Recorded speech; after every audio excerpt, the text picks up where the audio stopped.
పూర్వకాలం అందరూ తీర్థయాత్రలకు బయలుదేరి వెళ్ళేటటువంటి రోజులు ఇవే. రాజులు యుద్ధయాత్రలకి బయలుదేరేటటువంటి రోజులు కూడా ఇవే. ఆ తరువాత యవ్వనంలో ఉన్నటువంటి వారు సరదాగా వినోదయాత్రలకు అంటే పిక్నిక్లకి వాటికి వీటికి వెళ్ళేటటువంటి రోజులు ఇవే.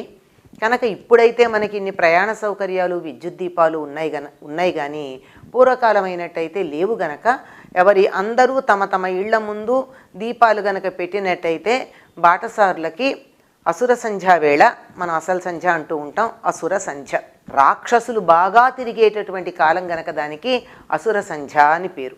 కానీ నువ్వుల నూనెలో పమిడి పత్తితో చేసినటువంటి ఒత్తి వేసినప్పుడు అది కాలుతూ ఉన్నప్పుడు వచ్చేటటువంటి పొగ అనేక రకాలైనటువంటి వ్యాధుల్ని తొలగిస్తుంది అని చెప్పి మనకి పెద్దలు చెప్పారు. ఆయుర్వేదంలో మనకి అనేక పద్ధతులు ఉన్నాయండి వ్యాధి తగ్గించటానికి.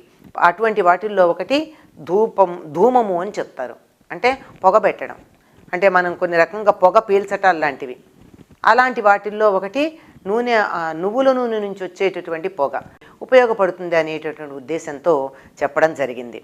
ఈ విధంగా కృత్తికా నక్షత్రాలు ఉండగానే మనం దీపాలు పెట్టుకుంటూ ఉంటాం కనుక ఈ దీపాలకి కార్తీక దీపాలు అనేటటువంటి పేరు.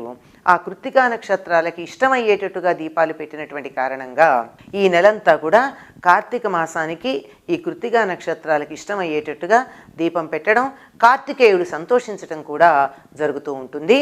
అందువల్ల ఉభయ సంధ్యలలోనూ నువ్వుల నూనె వేసినటువంటి దీపాలు, దీనికన్నా ప్రధానం ఏమిటంటే ఆవు నెయ్యి వేసినటువంటి దీపాలు అయినట్టయితే మరీ మంచిది.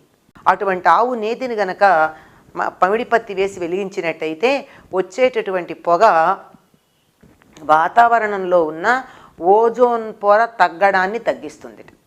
దాన్ని ఏ కాలుష్యాలు ఏవైతే ఉండి ఓజోన్ పొరను మనకి చిల్లులు పడేస్తున్నాయో వాటిని తగ్గిస్తుంది అని చెప్తున్నారు. కనుక అందరూ ఎక్కువ చేయలేరు కనుక ప్రతి వాళ్ళు వాళ్ళ ఇంట్లో ఒక్క చిన్న దీపం వెలిగించినట్టయితే వాతావరణ కాలుష్యం తగ్గుతుంది, ఆరోగ్యం పెరుగుతుంది. అందరూ చేయలేకపోవచ్చు, ఎవరికి ఎంత శక్తి ఉంటే అంత చేస్తే సామూహికంగా మొత్తం మీద ఉపయోగం ఉంటుంది. కనుక కార్తీక దీపాలు తప్పనిసరిగా ఈ నెలంతా పెట్టాలి అని చెప్పి మనకి పెద్దలు చెప్పారు.